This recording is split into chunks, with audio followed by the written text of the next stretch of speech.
What does it mean for you to be a frontier CMO? A frontier CMO, in my mind, is going to be a CMO who is unafraid to advocate internally on behalf of the customer, to agitate internally, to disrupt internally if necessary, and interfere to make sure the whole company gets it and is really solving for the customer, solving for people who use your products, solving for user trust.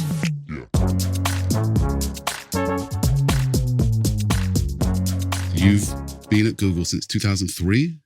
That is correct. Officially the CMO since like 2009 or something. When you think back to those early years of Google, before Google really was the big Google, what was going on? What was it like to be in the room? Well, I joined in London.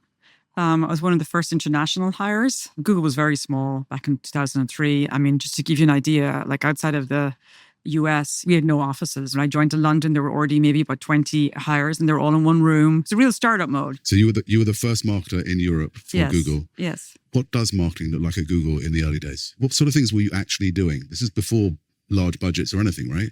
I did a lot of hiring. I was a chief recruiter for a while. We were very scrappy. So a lot of it was really focused on showing up and being part of the community, building the brand in each country. So I invented lots of things that didn't cost me much, like Doodle for Google, allowing kids in all the schools to pick a theme and design doodles for our homepage. And we put the winner on the homepage and it was judged by our chief doodler. Got a lot of press, things like that were scrappy, but actually very visible. One of the earliest projects I got to work on was Chrome. It had already been launched for a couple of years, but the Chrome story is just unbelievably remarkable. I mean, business case studies we've written about it. Tell me your reflections on growing from 0% to leading browser in the world. It was kind of a canonical moment for all of us internally as well, because it was really how we defined the playbook that is, I think, how we approach marketing today.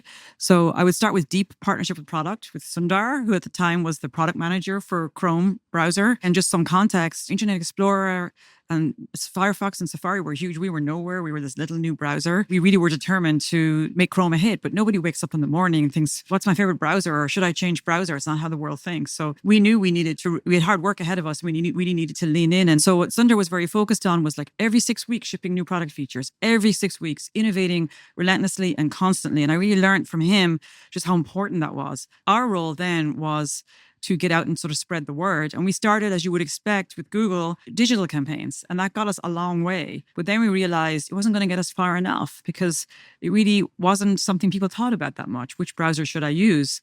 And so it was the first time we went in and advocated for a major advertising budget. And it was the first time, we layered in like brand campaigns on top of the DR and all the other work. And it really helped us prove out the immense value of creating work and telling stories that make people feel something and think something, not just do something. And the combination and the power of a brand campaign together with great DR and great performance work and how all of that can be performance marketing together, while also being very emotional and shining a light on a product, but by putting the user first and telling a very emotional stories. So we did all of that. We did it systematically. So it was the first time we ran systematic campaigns, country by country, quarter by quarter. Slowly but surely, we became the world's most popular browser. So it was a brilliant case study for the power of marketing and the role it could play in helping make a product successful. We're on Frontier CMO. What does it mean for you to be a Frontier CMO? A Frontier CMO, in my mind, is going to be a CMO who is unafraid to advocate internally on behalf of the customer, to agitate internally, to disrupt internally if necessary, and interfere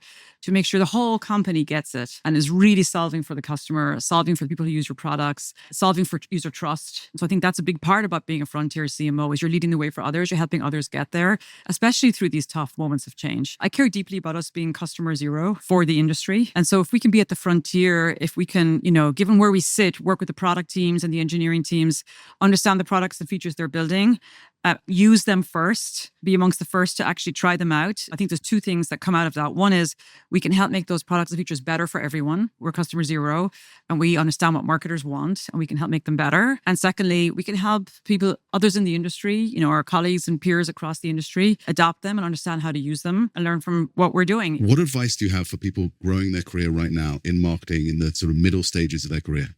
Oh my goodness. I think if I were in that position right now, I would be spending every waking moment learning how to use these AI tools. I think the opportunity to be a maker and a builder right now and to be developing the superpowers that come with being able to use some of these tools. You can be a creator, you can build a website. It's widely empowering. My advice to anybody is just start by playing with Notebook LM. Page pre-read before some meeting, and I'll put it in Notebook LM, summarize it in 2 pages. I'll then ask Notebook LM, what questions should I ask? What would you critique in this? I found it really, really helpful. I think also many people who are in early stages of their career, they're too fixated on getting promoted, the next step of the career ladder. I always try and encourage our folks to think of your career as more like a jungle gym versus a ladder, trying on different hats for size versus focusing and obsessing about how to go up a ladder or get promoted or take on a bigger job. And always keep learning. We're a large marketing function, and you've built that over the past 20 years. Hiring is probably the most critical thing that you've really ever done. Talk about your sort of hiring philosophy.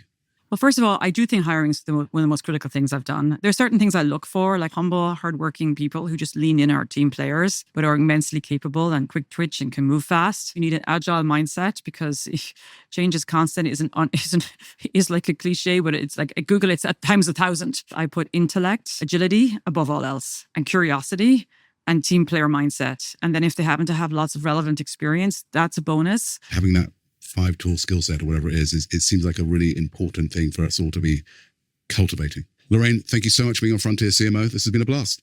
Thanks, Josh. Lots of fun.